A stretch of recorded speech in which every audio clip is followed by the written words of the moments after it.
పొందడానికి పక్కోని కూడా బాగా సరిగ్గా ఉండలేకుండా చూసేవాళ్ళు చాలా మంది ఉంటారు. వాళ్ళ నుంచి ఫస్ట్ దూరంగా పోతే జీవితం బాగుంటుంది. ఇది కరెక్ట్ స్టెప్. ఎందుకు మనిషి జీవితంలో 14 సంవత్సరాల నుంచి 20 సంవత్సరాలు చాలా ముఖ్యమైన దశ అంటే దాన్ని ఏమంటారు? Teenage, almost teenage.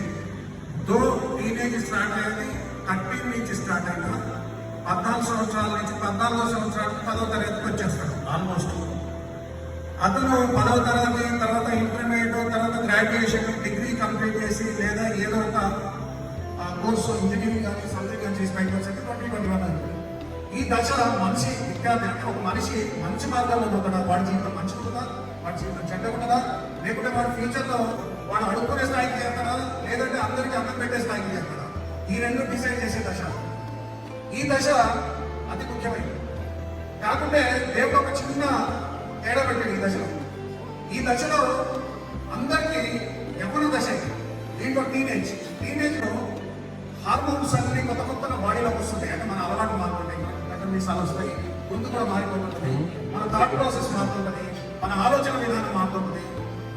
మారి ఒక ఆలోచన విధానం స్టేబుల్ వచ్చేసరికి అంటే ఒక కరెక్ట్ దశకు వచ్చేసరికి మనం జీవితంలో ఎంటర్ అయింది. అసలు జీవితం అక్కడి నుంచి స్టార్ట్ అవుతుంది. మిగతాదంతా విద్యార్థి దశ, ఎంత చదువుకున్నా అంత చదువుకుంటాం. సో ఈ మధ్యకాలంలో ఏం జరుగుతుందంటే హార్మోన్ ఇంబ్యాలెన్స్ ఉంటుంది.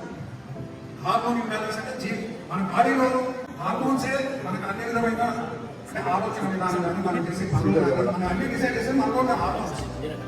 ఈ హార్మోన్ ఇంబ్యాలెన్స్ ఏమవుతుందంటే అప్పుడప్పుడు కొత్త హార్మోన్స్ జాయిన్ అవుతున్నాయి 14 నుంచి 20.